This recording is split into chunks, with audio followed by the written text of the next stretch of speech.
Hi, and welcome to How She Does It. This is a show where if you've ever wondered how other women are doing it, then this is for you. This is where we pull back the curtains and show you what real life looks like. We don't have it all together, but we're more than willing to share our lives with you so that you can get some insight into this whole work-life balance thing. Not that any of us are doing it perfectly, but again, to bring God the glory. My name is Marva Smith, and I'm your host, and this is How She Does It. Today, I have with me a guest, Dorina Lazo Gilmore-Young, and she is going to be chatting with us today. She's done some amazing things, and she's going to be talking about her book, Walk, Run, Soar. But I'm just going to start with an introduction of Dorina before we get into the conversation. So Dorina Lazo Gilmore-Young is an author, a speaker, podcaster, mama, and coach. Like, how does she do all these things? She's passionate about helping people chase God's glory on life's unexpected trails and flourish in their God-given challenges. Dorina has published children's books, Bible studies, poetry, and just released her first devotional, Walk, Run, Soar. She and her husband, Shawn, started the Glory Chasers Christian running group, and together are raising three brave daughters in Central California. Just wow, Dorina. I can't wait to get into this conversation and find out, how do you do it all? Tell us your way. Thanks for having me, Marva. I definitely don't do all those things at the same time. That's the key. Well, I'm glad you said that because, it's amazing that, as women, I think we can do some incredible things, but balance is the key. And sometimes, we call it balance, we call it priorities. We just trying to figure out what that looks like. But for you, I know that you are married with kids. How old are your kids right now? My youngest is 9, and my middle daughter just turned 12, and my oldest is 14. So I have an elementary school, middle schooler, and high schooler this year. I'm kind of straddling all the different schools. Yes, and in the middle of a pandemic at that. Yeah, no joke. No joke. It's been a lot going on, I'm sure. But I'm really excited to talk with you also about your book, Walk, Run, Soar, because I just had an opportunity to, I want to say read it, but I actually got the audiobook instead because I was able to listen to it. And I've just been so impressed with the things that you've shared. So can you tell us a little bit about the background, how that book came about, and some things that, for those who may not have heard about the book, can you just tell us a little bit about it?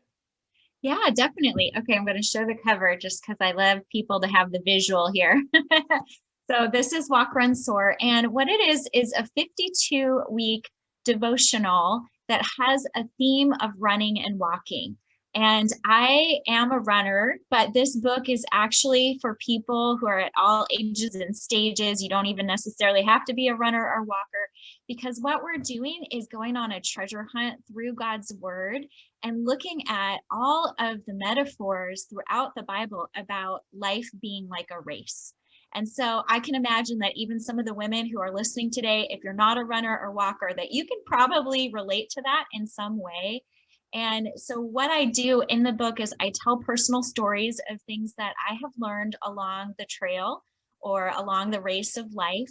We incorporate scripture in that and have some space for reflection. And then my husband, Shawn, and I both are running coaches. And so he put together some running tips, just coaching tips to help people along on their journey if they would like to pursue a life of movement and a practice of running or walking.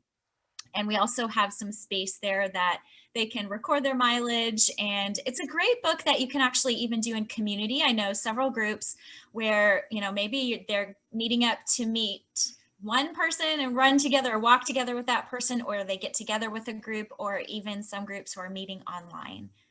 Yeah, and I have to confess, I'm not a runner. No I'm problem. nowhere near being a runner. I'm barely a walker, but I still found your book to just be really encouraging and inspiring, to just really, even to pay attention to my health and to make that a goal of mine this year as well. And I love that it's, 52 weeks, so you can go through and listen as you walk or listen as you run and track your goals and track your progress. But I also love that it had this parallel with running the Christian race. I think that's what really attracted me to the book, because it's, we all want to run a race well. We want to run our race well with God, and just, if we can have resources that will help us to do that, that just really is amazing. So I found it helpful for someone who's not a runner, to be able to know that I can run my race well, figuratively speaking.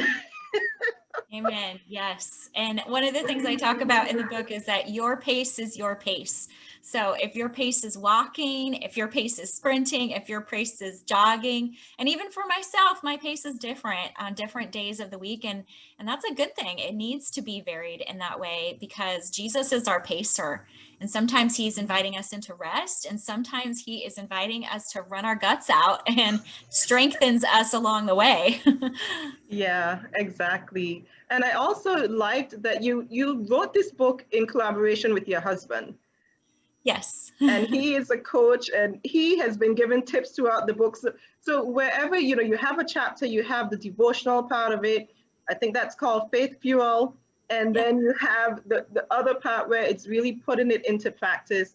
And then Coach Shawn comes in with a tip, Yes. with the running tips. So he's given us also some practical sides to it as well.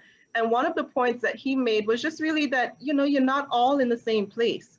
So when we talk about, running your race well, that it's not about comparing your race to someone else's. It's your own personal race. And I really appreciated that point. And I think it carries throughout the rest of the book. For sure. Yeah. And I think, that's such an important principle or value that for me as a woman who's a leader, who's a mama, who's an author and speaker, that I'm always trying to keep that central as well, that it's important for us to run in community.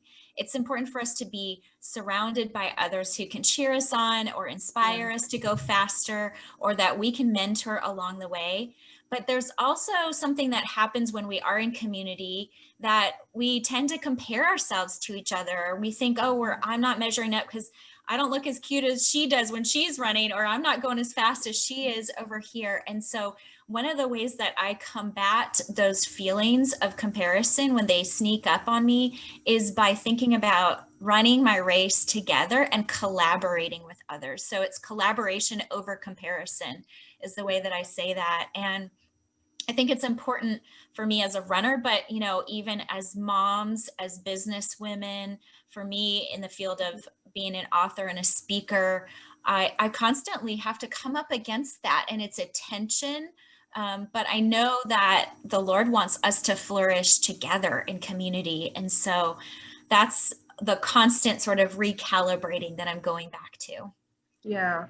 Thank you for making that point, because it's so tempting to, even in a show like this, somebody could be listening to us talk and be like, oh, but I'm not doing it like Dorina. I'm not, doing it like Marva, and I'm not living up to those ideals. But again, it's not about a competition. It's not about, just being able to see, okay, can I be as good as?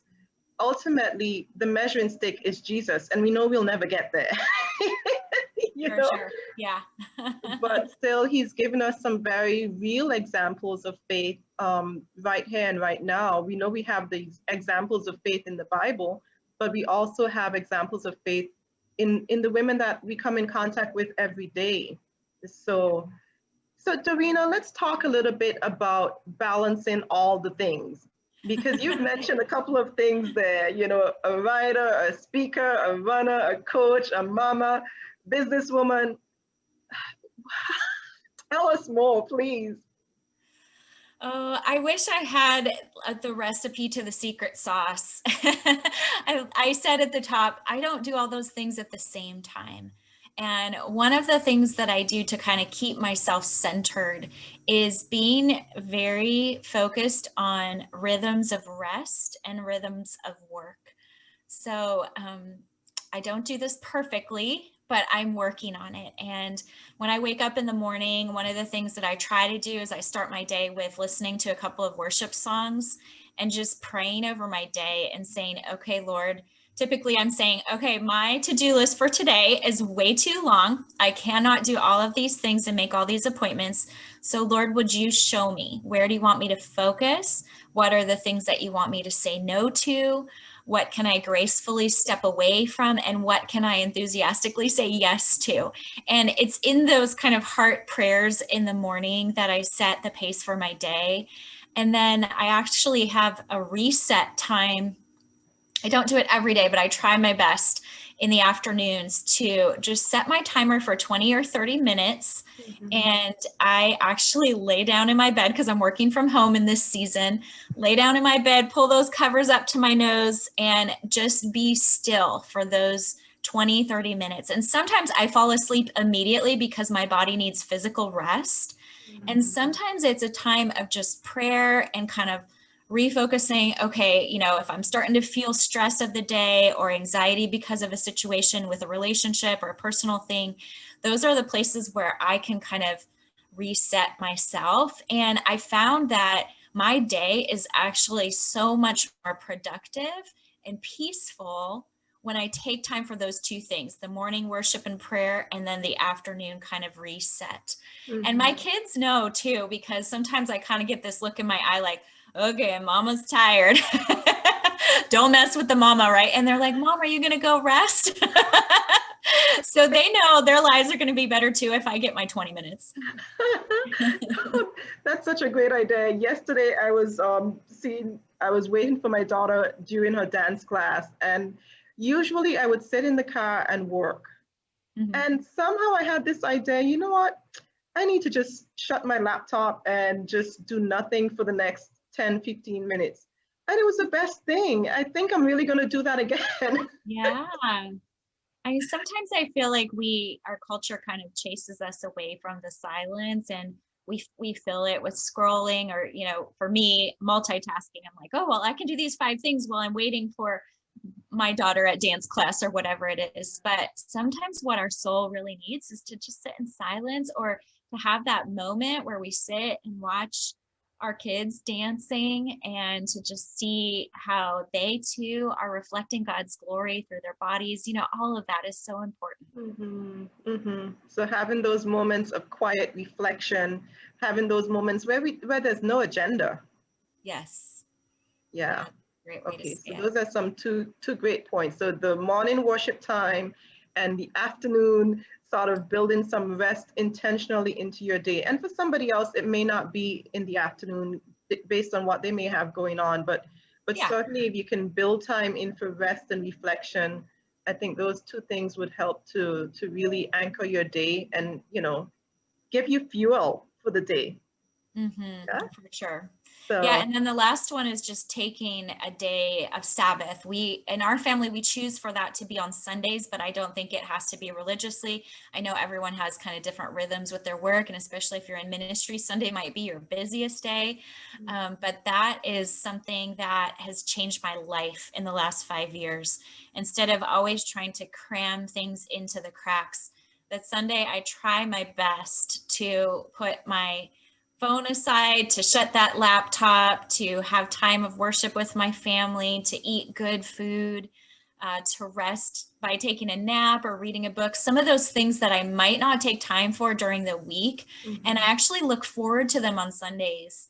And it's kind of interesting because even by Sunday evening, I feel my spirit kind of revving up, getting ready and energetic and looking forward to the work week. It's so interesting how that happens, not every single time, but often, because I've taken that full day, then my mind is starting to click like, oh, okay, what am I going to work on next, tomorrow morning? yeah. And instead of dreading Monday mornings, then I go into it with a different mindset. Ooh, I love that. I got to try that one too. Yeah, you're right. Sunday for many of us can feel like a busy day.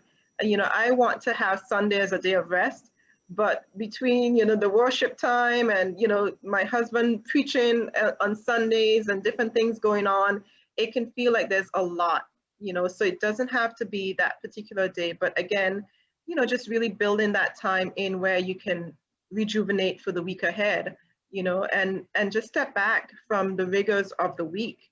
I think that's so important as well.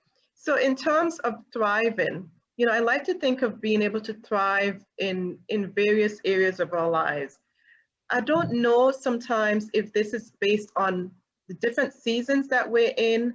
Is it possible to always thrive in your mind, Dorina? Do you think it's possible, or do you think that it depends on the season that we're in? That is such a good question. I think it really depends on what our definition of thriving looks like. I think probably in our culture, when we think of someone thriving, we think of them just killing it in all areas. And the truth be told, not too many people are doing that, where all of their cylinders are firing and they're killing it in all the different areas. And so I think for myself, I do believe that we can thrive in all seasons. But for me, it means making choices where there's certain seasons where I'm going to be real focused on my writing. For example, when I wrote my book, that was like 6 months where I was really laser focused on that project. Yeah. And then there's other seasons, for example, over Christmas, where my kids have 3 weeks off for winter break, where I really pulled back from I did get some things done, but I was intentional to make space so that I want to be thriving as a mama when my kids are at home. I want to be present with them. I don't want to feel like, oh, my office and my to-do list is pulling me away from them. And so I would consider that to still be a thriving season. Maybe people from the outside wouldn't see it as thriving in the work sphere because I'm not hitting the grind. But for me, those seasons are all different. And even thriving in rest, it feels almost counterintuitive to say something like that, right?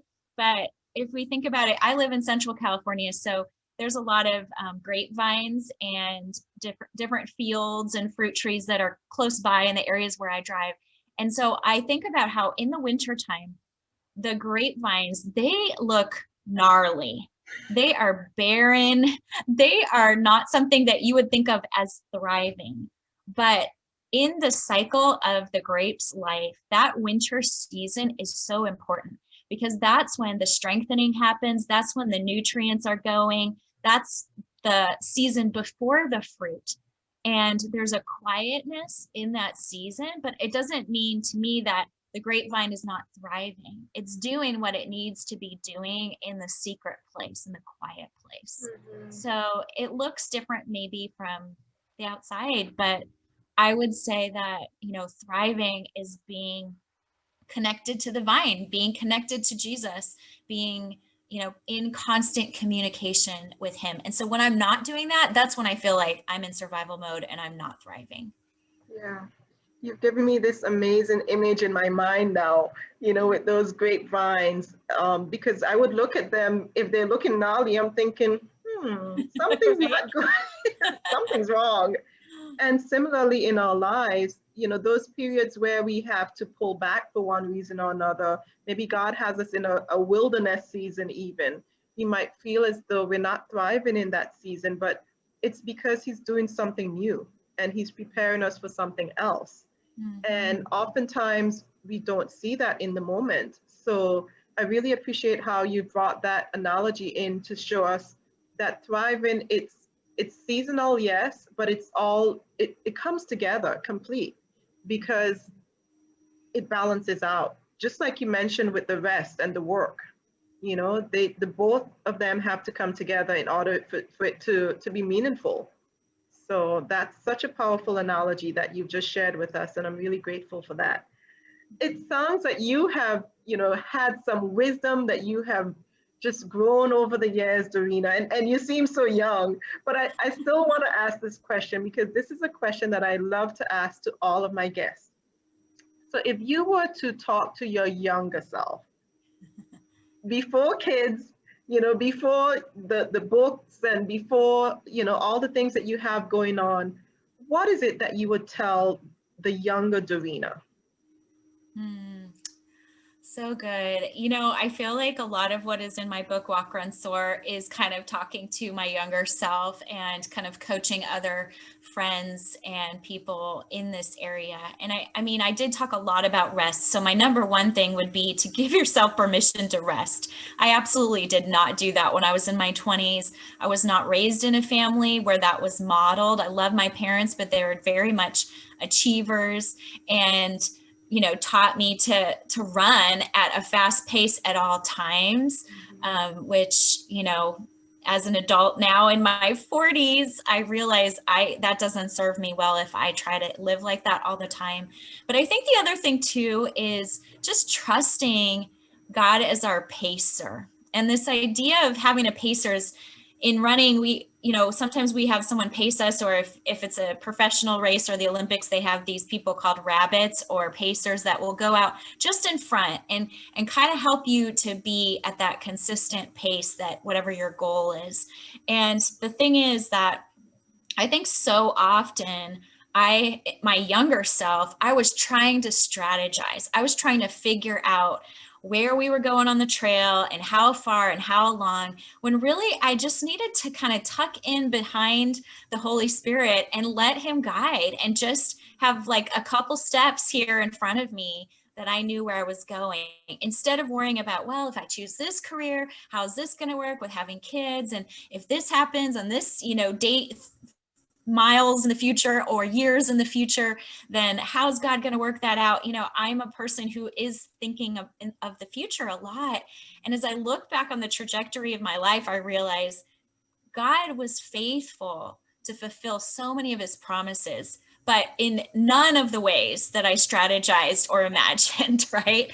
And part of my story too, which I share a little bit in Walk, Run, Soar, is that my first husband, Eric Lee, actually died of cancer 7 years ago. And so that is something, of course, I never would have written that into my story. It's not something I ever strategized about or imagined happening. But when I think about being married to him for 11 years and the ministry that we did together, and then the miraculous way that God brought my new husband, I think, wow, I should have just trusted God with the pen from the beginning, because he's the master author. So that would be my word to myself, is show up. Showing up matters. Trust your pacer, because God will always pace us. He knows what we can handle, and he'll push us a little farther. And then to make rest a priority. Wow, wow, wow. I am just so amazed. I think that is advice that all of us can use right now, no matter where we are in life. So many great tidbits there, Dorina. I'm so grateful to have had this opportunity to chat with you and to learn from you, because I feel like, our lives can just be transformed if we trust our pacer, with God as our pacer, because he's the one who leads the way and he knows what we can handle, as you said. So I'm just really grateful for that. Why don't you tell our listeners how they can stay in touch with you if they want to continue this conversation? How is the best way to do that? Oh, thanks so much for asking that, Marva. People can find me most easily on my website. It's DorinaGilmore.com with one L. And all my social media, everything is connected there. I love to hang out on Instagram. I have a YouTube channel, and our podcast is Walk, Run, Soar as well. So I would love to connect with people more personally. And there's a place there to sign up for my Glorygram, which is my weekly newsletter. It's the favorite thing that I write of the week, because it's me talking more personally to people. So if there's any people who are listening today who would love to continue the conversation, that's a great way to do it. Yeah, great. Thank you so much, Dorina. This has been fantastic, and I can't wait to share this with everyone. So continue to stay in touch with Dorina, get some tidbits from her on the running life, not just running in terms of a literal race, but running your race for God. I think you will just be blessed by the words that she shares, both in her book and in her newsletter as well. So thank you once again for joining us. For the next episode, just continue to follow the Facebook page, Marva T. Smith, or subscribe here on YouTube for when the next episode is going to air. Until next time, continue to thrive.